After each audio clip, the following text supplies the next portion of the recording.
धिक्कार असो या सरकारच्या नावानं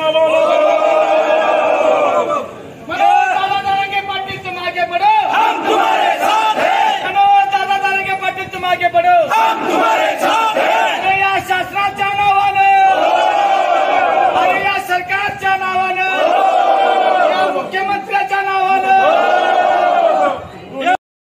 एक मराठा तुमचं आमचं नातं काय? तुमचं आमचं नातं काय? अरे मनोजदादा जरांगे पाटील तुम आगे बढ़ो,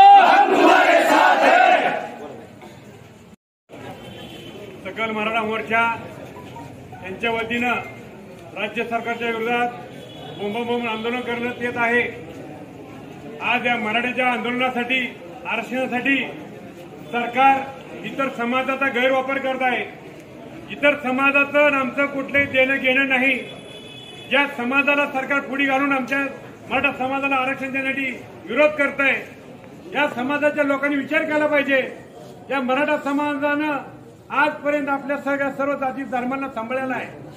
आज कुठला धनगर समाज हा समाज एनटी मध्ये दाखल असताना, या समाजाचं ओबीसी मध्ये कुठलं उन्नत देणं नसताना, हा समाज मराठा ओबीसी मधून या समाजाला आरक्षण देऊ नये म्हणून पुण्यातल्या एका नेत्याच्या फडणवीसच्या नावानं हा कुठला तर एक धनगराचा नेता आमच्या मनोजदादाच्या घरासमोर येऊन आंदोलन करतोय आणि आमची वाट अडवू पाहतोय। अरे असले 10,000 चिरडून करणारी मराठीची फौज आहे। आमच्या मराठीच्या आडवा येत असाल तर हा मराठा समाज गप बसणार नाही।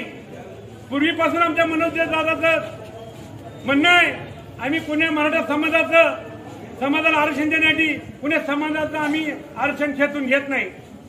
हा समाज एवढ्या मोठ्या मनानं इतर समाजाला प्राधान्य देत असताना सुद्धा तुम्ही आमच्या अंगावर इतर समाज घालताय। ही लाजिरवाणी या सरकारची गोष्ट या नेत्यांना कळायला पाहिजे। हा मराठा समाज इतर राजकारण्याचं आरक्षण न मागता स्वतःला ओबीसी मधनं आरक्षण मागताय। ह्या लोकांनी आम्हाला काय विरोध करायचा? त्या धनगरांनी आम्हाला काय विरोध करायचा? ते पुणे जातीचे लोक आहेत, त्यांना कुठं पाहिजे आरक्षण ह्याचा त्यांनी स्वतःचा विचार करावा आणि मग मराठीच्या ओबीसी आरक्षणाला विरोध करावा।